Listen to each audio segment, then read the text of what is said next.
All right. Well, like you said, my name is Thad, and I'm kind of like you, or I was kind of like you at one point. And now I am studying mechanical engineering at Rose-Hulman Institute of Technology. I was very interested in science and math when I was growing up, much like I'm sure all of you are since you're here. And I was always reading scientific articles, memorizing the periodic table, very ahead in math. But then eventually I found 4-H as a great outlet to start working on technical projects like rocketry and electricity, robotics, and 4-H was very helpful in getting that basic engineering knowledge that I had. And even came to, like I was mentioned, the SIT conference here when I was young. I presented, I was one of you guys who was attending workshops as well as presenting workshops later on as I grew up. 4-H eventually started their robotics curriculum, and I started competing in the Illinois State Robotics Competition. That is me up there in the first year that the Illinois State Robotics Competition actually took place in. Eventually I aged out of this competition and I became a mentor for a team, L Cubed, which is now Power Surge, which still competes in First Loga League and now First Tech Challenge robotics competitions. So some of the things that we do are lots of LEGO Mindstorms robotics, like I saw a lot of presentations and workshops planned for today in that field. And here's some of me mentoring some of that. And here's some of the things that we do in those robotics competitions. We build robots that travel over obstacles, they shoot balls, they collect different things from the field, and it's a great opportunity for middle schoolers to learn more about science, technology, programming, mechanical design, and an environment that's loads of fun and some of the best competition you can find at that age.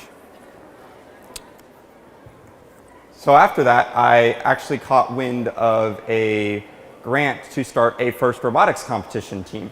And this is a high school level competition. It's across the world. There's, I don't know, 6,000 teams in this around the world of high schoolers that build 120-pound robots like the one you see here, and we'll have that demonstrating at lunch today.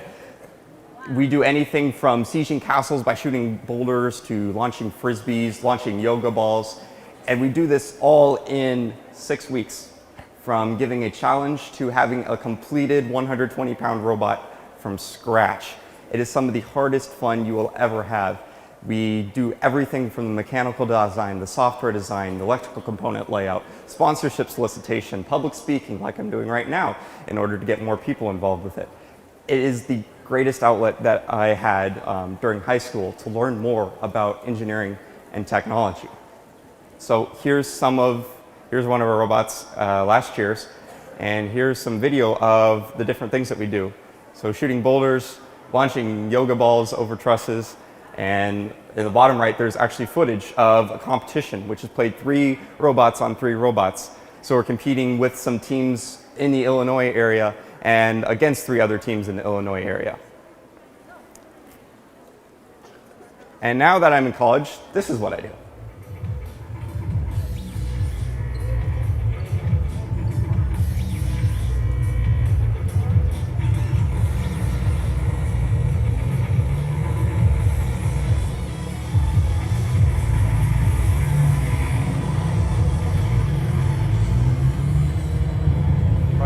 Mic up closer to your mouth. So this is called Formula SAE, which is a collegiate design competition where college students get an entire year to build an entire Formula race car up from scratch. We build everything from the chassis to the drivetrain to modifying the engine. Everything that we do is pretty much from the ground up. We're using cutting edge technologies. Our panels are all carbon fiber. It's a chromoly steel frame, aerospace grade aluminum on most parts. It is an immensely challenging competition that we as college students get to participate in. So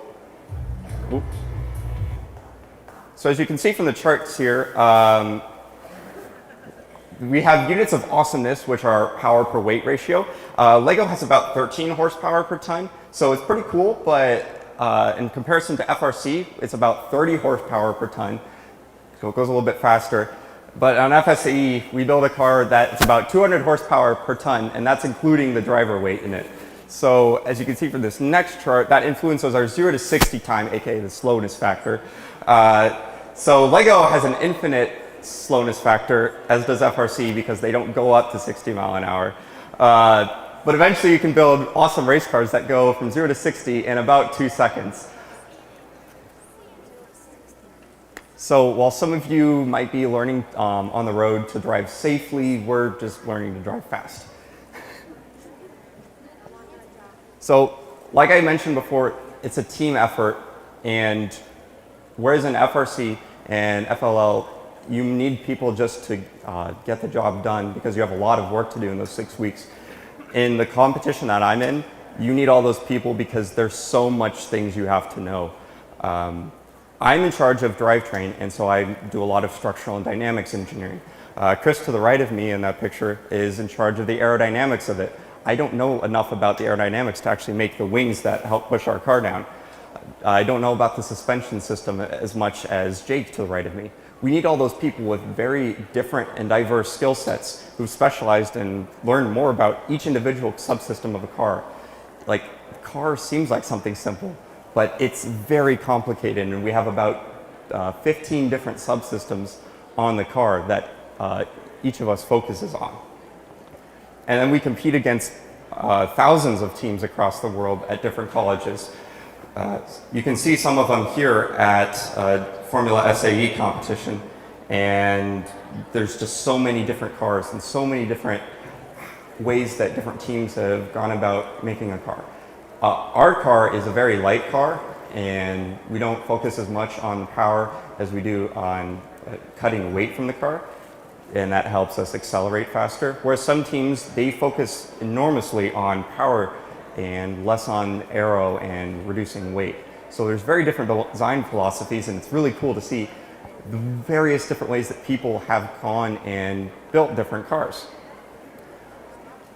So some of you, I saw a few workshops here that are going to be about computer-aided design. Anyone work with any sort of CAD programs like Inventor or Tinkercad or anything like that? Okay, cool. I saw a few programs that are about that today. We do that on steroids. We design our entire CAD car in a computer before we even think about manufacturing it. So that's some of the cool things you can do as you progress with your engineering knowledge, is you can get to the point where you can build an entire car in CAD before you even think about making it. And the reason we do this is because building a car is hard, and if we build a part before we put it on the car, it might be wrong. And we like to check how tight things fit together in our car. Everything is about like a 1/4 inch away from each other in the rear because our car is so small. It's a very big design challenge. So we use tools like computer-aided design, like you're going to learn today, to build a better car and build it to meet deadlines. In addition to that, some of the cooler things we do with CAD is we can actually simulate reality. Here's the component that I'm in charge of, which is the drivetrain, blurry picture. But here's the CAD of that. So there's a chain that mounts from the engine to a final drive sprocket to a differential. And that component is, I mean, like I said, we want to cut down on weight on every component of the car. So one thing we can do to cut down on weight while making sure that, hey, this part actually lasts, is we can simulate different components. So this is one of the sprocket hubs on our car. It's about 4 inches big, and I actually have it in my back pocket. It's this guy here. So this was one that we built about 2 years ago, and advance. Okay, so we can actually simulate a different design of this component in a computer, and we can check out how many times can I load this part up before it fails. And red is bad, basically it fails at the parts that red. Blue is good, and you can see that red actually means it lasts about 0 times. And it doesn't last at all. So you don't need to worry about taking off weight from your car if it doesn't actually hold up ever. So we can run through a bunch of different simulations of that actual component. In about the course of a week, you can see how I'm progressing and making different designs of it. Almost there on this design of it. And here's the actual finished product, which I designed and actually have in my back pocket that I just got from my manufacturer. And I designed that over the course of a week. That would take much longer before we had computer simulations. You'd have to actually build this part, test it, did it fail, and then build it again to do analysis of a complicated part like this. Now we can actually simulate parts using advanced engineering and a lot of the backbone of the basic skills that you can learn here today.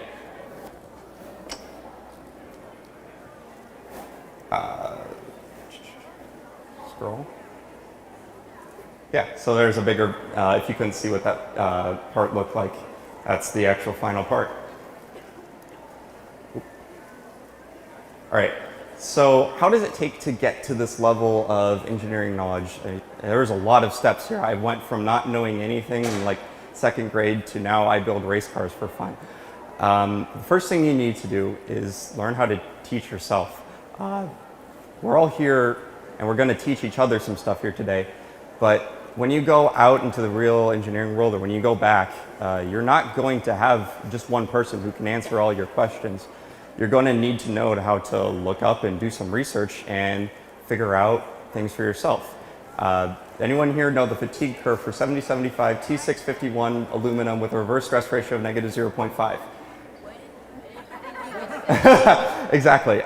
It's very complicated. It's kind of hard to research and even found that. It took me about half a week to find it. Learning how to do your research and learning both the theory and the application behind everything is very important. And understanding what the heck this curve means, it would take me a while to actually explain it, helps me actually design parts like that on our car that last long enough to go through a competition without being too heavy. So that's why you really need to learn about both the theory and the application, because there's a lot of things in life that you'll be told in school, oh, just force equals mass times acceleration. But a lot of times it's more complicated than that, and the models you need to use are even more complex. So both learn the theory that you learn in math and physics classes and also do a lot of practice with like robotics and things outside of the classroom. And you need to learn from both your past experiences, both the good and the bad ones. So everyone tells you learn from your mistakes. You know that, right? Yeah. If something fails, well, we need to add more weight to the part. But what a lot of people seem to leave out is that you need to learn from your successes too. So here's the success, is the top diff mount. It lasted through an entire competition season last year. That means we can go through and actually take some weight off of that part so that our car goes faster because we don't have to accelerate as much mass. Engineers love optimization, and that's what we're all about. So if you make something that functions well, that means you can also go back to the drawing board and tweak it, turn the crank a little bit more, and make it even better than it originally was.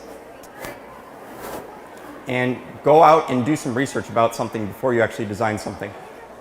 And pretty much anything. Someone has done a project at least similar to what you've done before.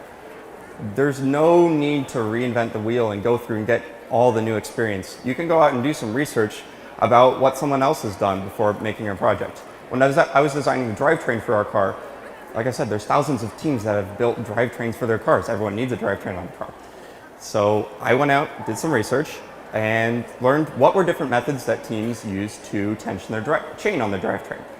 And I found out that, hey, you shouldn't have an automatic chain tensioner on a Formula car. It tends to throw chain a lot, even though it makes cars really smooth.